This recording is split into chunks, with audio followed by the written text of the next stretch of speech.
Olá pessoal, bom dia. Hoje é segunda-feira, dia 25 de maio. Eu vou falar sobre os principais indicadores dessa semana.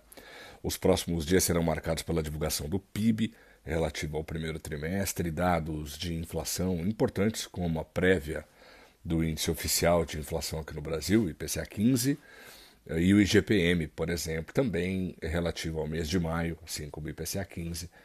E só nesses três indicadores que eu citei aqui, PIB e inflação, a gente já deve ter uma boa percepção de como a economia brasileira de fato está e a gente, a partir disso, pode tatear os próximos passos do Copom.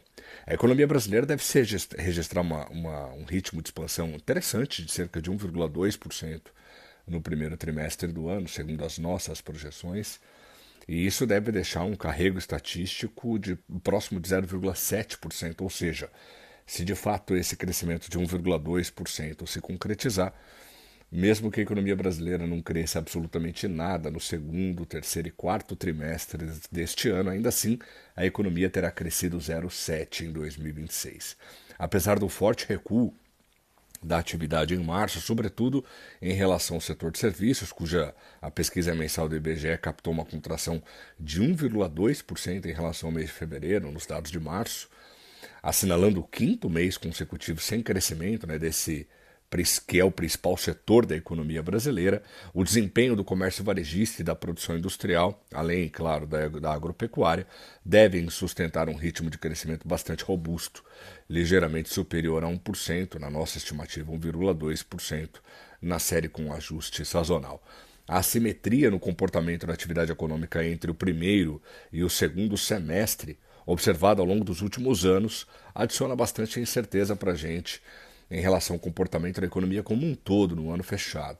Esse quadro é agravado por um ambiente em que as tensões geopolíticas impactam a economia doméstica e a disputa política pode trazer volatilidade adicional aos mercados financeiros e de câmbio.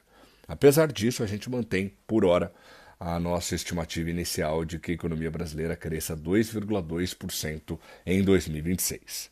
Além dos dados do PIB, antes de falar de inflação, nós temos também dados de emprego. A taxa de desocupação deve retomar a trajetória de queda no trimestre encerrado no mês de abril.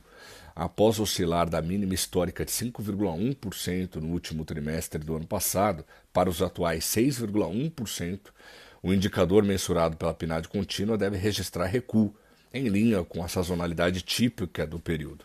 Apesar dos sinais de desaceleração na margem, evidenciados pelos dados de seguro-desemprego, que atingiram em março o maior patamar mensal desde o período pandêmico, mesmo na série com ajuste sazonal, a gente projeta a criação líquida de aproximadamente 245 mil postos de trabalho para o quarto mês do ano.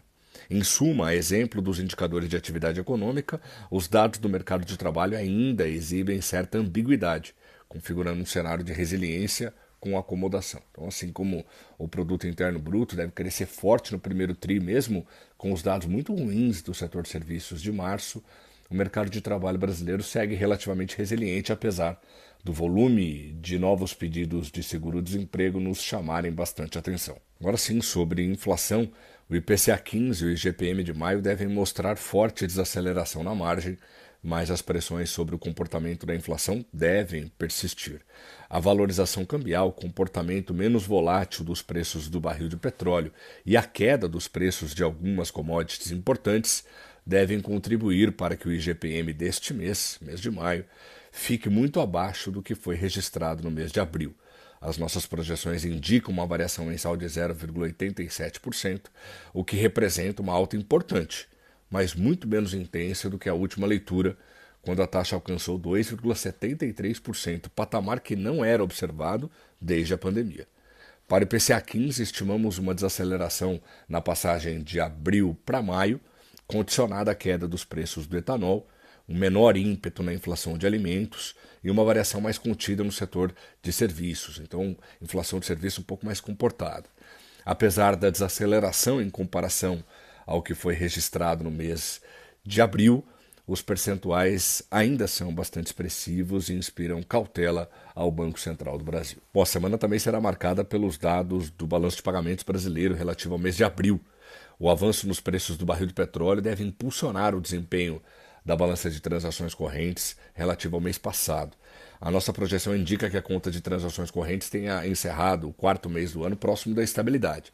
Esse dado sinaliza uma recuperação expressiva frente ao déficit de pouco mais de 6 bilhões registrado em março, bem como em relação ao saldo negativo de 1,6 bi de dólares registrado em abril de 2025. Se confirmado, esse saldo estável no mês representará o melhor resultado para o indicador desde outubro de 2023, período em que o Brasil registrou o seu último superávit mensal na conta de transações correntes no valor de 185 milhões de dólares. O ingresso de investimento produtivo deve seguir forte no mês de abril, com ingresso líquido de cerca de 5,6 bilhões de dólares ante 5,4 bilhões registrados em abril de 2025. Além desses indicadores de inflação, atividade, emprego, nós também, e de contas externas, a gente também tem dados das contas públicas. O governo central deve registrar superávit de 27,7 bilhões de reais em abril, após forte déficit observado em março. Aqui cabe mencionar que esse forte déficit de março se dá em função do pagamento de precatórios. Os dados mais recentes da Receita Federal mostram que o ritmo da atividade econômica tem ajudado a sustentar o nível de arrecadação em patamares elevados aqui no Brasil. A arrecadação em abril atingiu o maior nível da série histórica iniciada no ano 2000, impulsionada, entre outros fatores, pelo aumento das receitas previdenciárias, que por sua vez têm sido influenciadas pela resiliência do mercado de trabalho. A arrecadação de abril sugere uma dinâmica benigna da atividade econômica, tanto na comparação com o mês de março, quanto na análise em relação ao primeiro quadrimestre deste ano em relação ao mesmo período do ano anterior. Embora parte do incremento da arrecadação esteja condicionada a mudanças recentes de alíquotas, como no caso do imposto sobre operações financeiras, o resultado também é fruto do crescimento da atividade econômica brasileira, que segue praticamente imune aos efeitos da política monetária bastante contracionista aplicada pelo Banco Central do Brasil. E olhando lá para fora, a segunda estimativa do PIB dos Estados Unidos deve confirmar um crescimento próximo de 2% para a economia norte-americana. As projeções do mercado apontam para uma revisão marginal da leitura preliminar divulgada em abril, com expectativa de variação entre 1,9% e 2,1%, e aqui, claro, são percentuais relativos à variação anualizada do dado. Os Estados Unidos é um dos poucos países que usam essa métrica.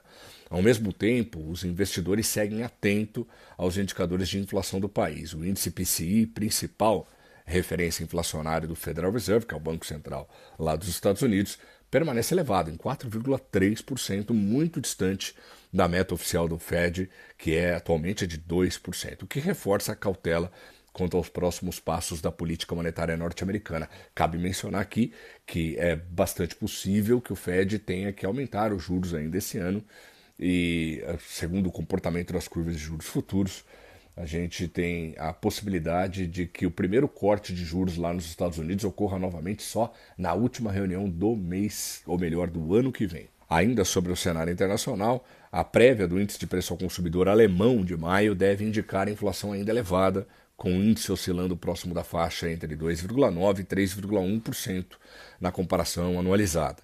Após atingir 1,9% em fevereiro, a inflação alemã voltou a acelerar nos últimos meses, pressionada principalmente pela alta dos preços de energia e do avanço de alguns segmentos de serviços. A evolução recente dos preços em países membros da zona do euro motivaram algumas autoridades do Banco Central Europeu a colocar em dúvida os próximos passos da política monetária local.